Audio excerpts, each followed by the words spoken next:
طارق کے سنگ کے ساتھ رقیہ طارق آپ کے سنگ سنگ اور ساتھ ساتھ میرے پیارے پیارے 12ویں جماعت کے بچوں، سید سلیمان ندوی کی طرز تحریر اور ان پر تبصرہ ہم کر رہے ہیں، اور 11واں پوائنٹ ہے، اس کو اچھے سے سمجھ لیجئے، یاد کر لیجئے۔ آ جائیے،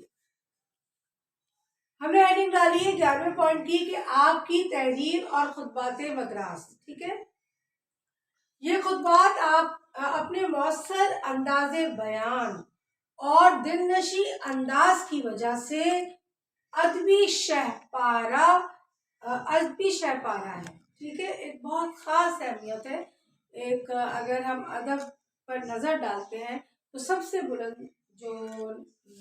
بلند پایا جو ادب ہمیں نظر آتا ہے، بلند پایا جو تحریر ہمیں نظر آتی ہے، وہ کس کی نظر آتی ہے؟ وہ سید سلیمان ندوی کی نظر آتی ہے۔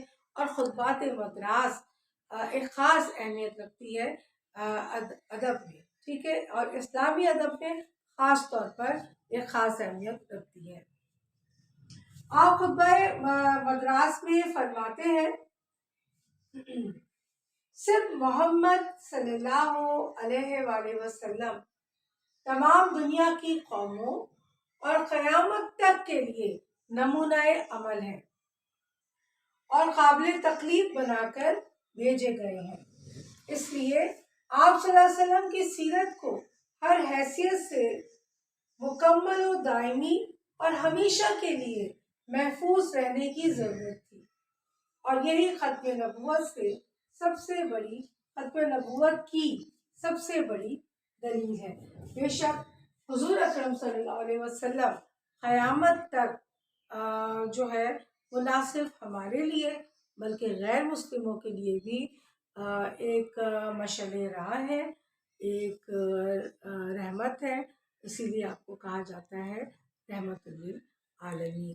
خطبات مدراس میں آپ نے یہ الفاظ ادا کیے تھے، یہ بھی ایک سنہرے لفظوں کی حیثیت رکھتے ہیں سید سلیمان ندوی کی تحریری خصوصیت میں۔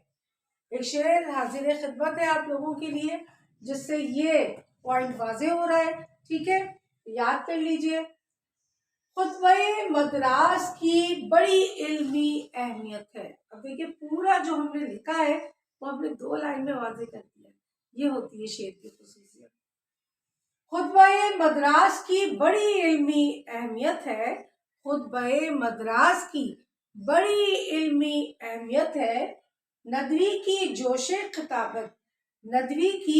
جوش خطابت شیریں گفتار و علمیت ہے۔ امید کرتی ہوں آپ کو یہ 11واں پوائنٹ اچھے سے سمجھ میں آ گیا ہوگا۔ انشاءاللہ زندگی رہی تو باقی 2 یا 3 پوائنٹ اور رہتے ہیں، اسے ہم واضح کر دیں گے، اور ابھی رقیہ طارق کو اجازت دیجیے۔ اللہ حافظ۔